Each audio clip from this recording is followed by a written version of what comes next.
Amway India एक अमेरिकी company है जो काफी फेमस है हेल्थ और ब्यूटी प्रोडक्ट्स को लेकर। ये अपने डिस्ट्रीब्यूटर्स को काफी भारी कमीशन देती है और इसके साथ साथ ये एक परफेक्ट एग्जाम्पल है कि कैसे फॉरेन डायरेक्ट इन्वेस्टमेंट एफडीआई देश को बर्बाद कर रही है, खोखला कर रही है और उसे आर्थिक गुलाम कर रही है।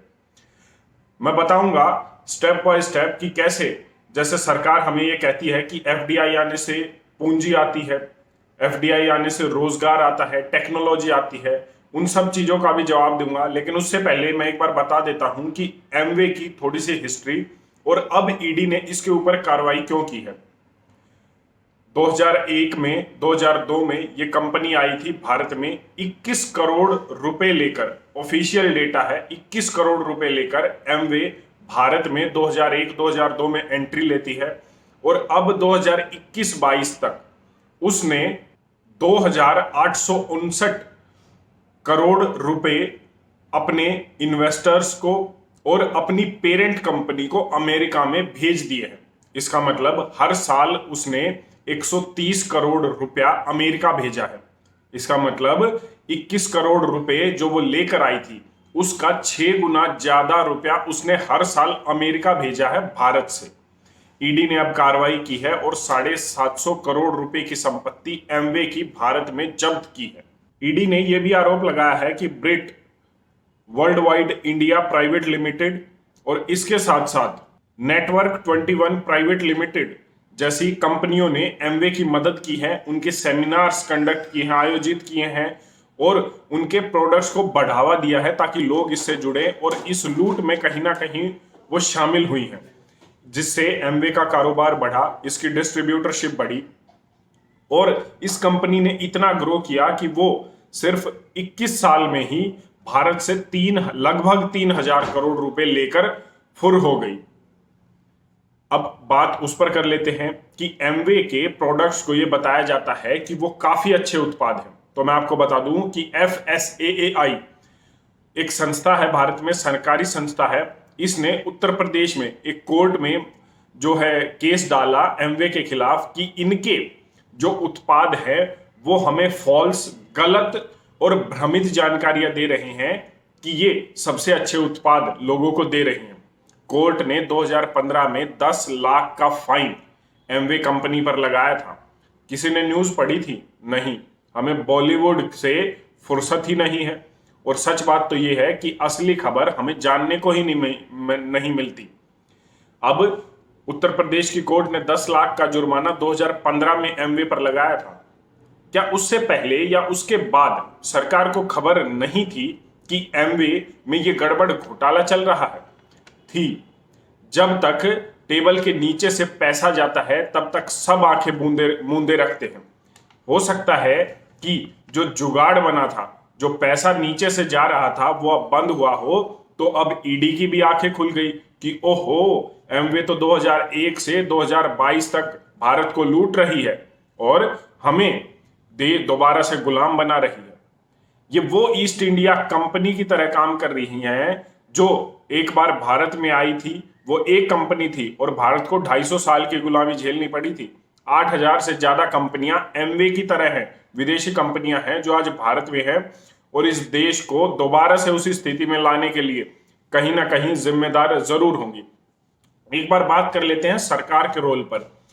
जब भी आप बात करते हैं एफडीआई की, फॉरेन डायरेक्ट इन्वेस्टमेंट की, चाहे पक्ष हो या विपक्ष हो, अगर विपक्ष में है तो वो ये कहेगा कि सरकार गलत कर रही है, लेकिन जब वो भी सरकार में आते हैं तो फॉरेन डायरेक्ट इन्वेस्टमेंट पर खुलकर बोलते हैं और ये कहते हैं कि ये हमारे लिए अच्छा है। 4 पॉइंट पर बताऊंगा कि सरकार जब अच्छा बताती है इन्हें।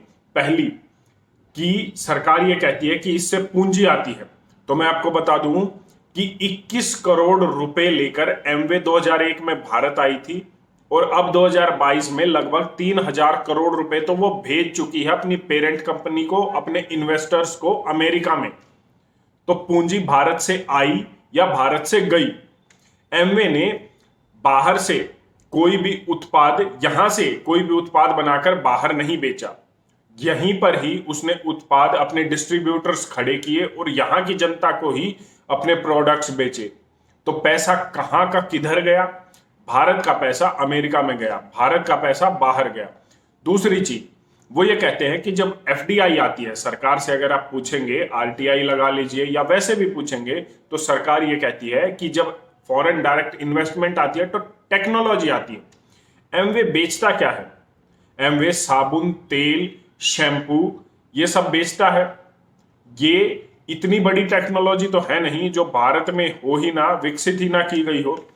आपके आसपास की कोई भी अच्छी सी गौशाला भी एक ऑर्गेनिक शैम्पू, एक ऑर्गेनिक तेल और एक अच्छा साबुन बनाकर बेचती है, लेकिन उन्हें खरीदने वाला कोई नहीं है, क्योंकि वो इतनी चालाक नहीं है और अमेरिका से नहीं आई, क्योंकि वो अच्छे प्रोडक्ट्स आपको देते हैं। तीसरी चीज जो सरकार ये कहती है कि एक्सपोर्ट बढ़ता है, तो जैसा मैंने पहले बताया कि यहां से कोई भी प्रोडक्ट एमवे बाहर नहीं बेचने गया था। भारत पूरे विश्व के लिए मार्केट है, भारत के प्रोडक्ट्स मार्केट नहीं है बाहर के लिए। भारत 130 करोड़ की जनसंख्या वाला देश है, बाहर के लोग यहां पर आकर सामान बेचते हैं, तो एक्सपोर्ट बढ़ नहीं रहा है। यहीं के लोगों को सामान बेचा गया और यहीं से 3000 करोड़ रुपया बाहर लेकर जाया गया है। तो ये कौन सी फॉरेन डायरेक्ट इन्वेस्टमेंट के तहत आई और कौन सा इसने नियम अपनाया, फॉलो किया? चौथी चीज जो ये कहते हैं कि सरकार कहती है कि फॉरेन डायरेक्ट इन्वेस्टमेंट से एम्प्लॉयमेंट बढ़ता है। तो आप एक बार 21 साल की एमवे की हिस्ट्री उठाकर देख लीजिए कि इसने कितने लोगों को रोजगार दिया। कुछ सैकड़ों, कुछ हजार लोगों को रोजगार तो दिया, लेकिन भारत से कितना पैसा वापस लेकर गए और न्यूट्रिशन के नाम पर, हेल्थ के नाम पर, ब्यूटी प्रोडक्ट के नाम पर कितने लोगों को बीमार किया। और अगर 20 साल में, 21 साल में सरकार 3000 करोड़ रुपया एम्प्लॉयमेंट पर, रोजगार पर लगाती, तो कितने लाख लोगों को रोजगार मिल सकता था, ये आप खुद सोच सकते हैं, मुझे बताने की जरूरत नहीं है। ये वो 4 विषय है, 4 पॉइंट है जब सरकार ये कहती है कि हम एफडीआई इन कारणों से लेकर आ रहे हैं, और इन चारों पर सरकार की विफलता मैंने आपको बताई है। अगर इसमें आपको कोई भी संशय हो तो आप कमेंट करके जरूर बता सकते हैं, लेकिन इतना जरूर है कि आज 8000 से ज्यादा ईस्ट इंडिया कंपनी भारत में घुसी हुई हैं और वो भारत को दोबारा से आर्थिक और मानसिक के साथ साथ दोबारा से गुलाम बनाने की पुरजोर कोशिश कर रही हैं। इसका सिर्फ एक ही समाधान है कि आप स्वदेशी की तरफ लौटिए। स्वदेशी की बात करें तो सबको बाबा एक बिजनेसमैन दिखता है, लेकिन एमवे जैसी कंपनी पर इनके मुंह पर ताले लग जाते हैं।